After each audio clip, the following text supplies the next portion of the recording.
Hey everybody, it's Grace, and I have mentioned that I want to do more on borderline personality disorder.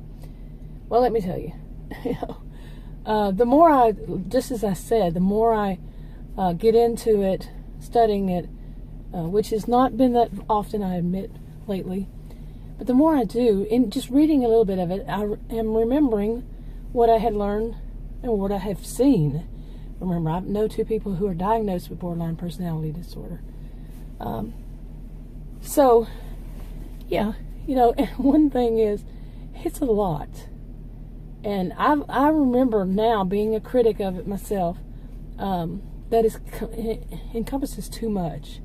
And when is it, instead, this is just my thoughts on this, when is it instead a whole personality disorder, but instead just 2 personality disorders being comorbid, or 3 even, because there's so much involved with borderline that it's like it takes a little bit, it takes a little bit of other personality disorders or other disorders. It doesn't have to be a personality disorder, from what I understand. And some of it couldn't be to the extent to which it would be considered as meeting a criteria of one of those, whatever disorder it is. They don't meet all of them, which is why it's called borderline, I believe. It kind of borders on these other disorders and psychosis. Yeah. Okay, and I can see where treating, doing counseling with a person with this would be very difficult, and from what I understand, it is very difficult. It can be, because there's so much going on there. That was how it was reading it. It was like, this is too much. This is way too much, to focus on. I would think that, a counselor, I'm just guessing, I don't know for certain, would need to, focus on one aspect of it. Like if they borderline on narcissism, that's enough, to deal with. And then the next one, if they have, they border on so many of them. They may, like I said, they may have meet one of the however many criteria they need to meet to have that disorder. They might just meet one. And yeah, it's just, wow. And some of what I had noticed while reading it, also how familiar, not familiar, but similar it is to, like, avoidant personality disorder, or, of course people know this, or many do, a complex post-traumatic stress disorder, and they can be comorbid. Yeah. Okay, and I'd like to say that, like, 1 or 2 symptoms or characteristics of, traits of, stuck out more than in the others, but really not. Although I would say that they had the whole suicidal ideation, I have to think about it. But that and how impulsive they are.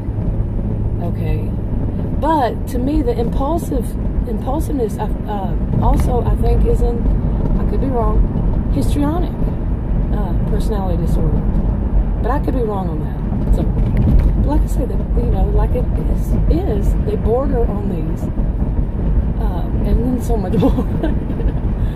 Yeah, it's a lot. It really is. I think they, I would say they need to separate these out, but they're already in a way separated out. They are. So, I don't know. Okay, but one thing I want to point out, as a reminder, I remind myself of this all the time, that it's taught in Psychology 101, the first class you ever take, is just because a person has the symptoms doesn't mean they have the disorder, okay? Not necessarily. And there is an extent to which, it affects them, people around them, their jobs, their life, all around. And that's left up to a professional counselor to determine, somebody who is a professional in the healthcare field, the appropriate ones. Yeah, and for us to do that, just anybody to say, oh, well, they have all these symptoms, therefore they have this disorder. That's not a good way to go, not at all. Okay, anyway, I think I'll steer clear of studying this one. But there is good journal articles on, scholarly journal articles is the way I said it in one video. I remember to put it up. That you can get from the, I got from the library through their system. I don't remember what the system is called, but they're scholarly, peer reviews. I think they have some peer reviews too in there. But yeah, on the differences between post-traumatic stress disorder, complex post-traumatic stress disorder, and borderline personality disorder, which is great. It's got an outline, and that's really good too, so yeah. But anyway, I think I'll steer clear of talking, saying more about borderline, because this, to me, it's like study all of these other ones. Now I could be wrong. Everybody studies and learns different ways, but that's what I am doing. Study the other ones. The ones that aren't so full of so many others. Anyway, that's enough for this video for now. If you want to subscribe, click the circle. If you want to watch another video on this channel, click one of the rectangles. Like, subscribe, comment, and share if you would, and I'll talk to you on another video. Bye.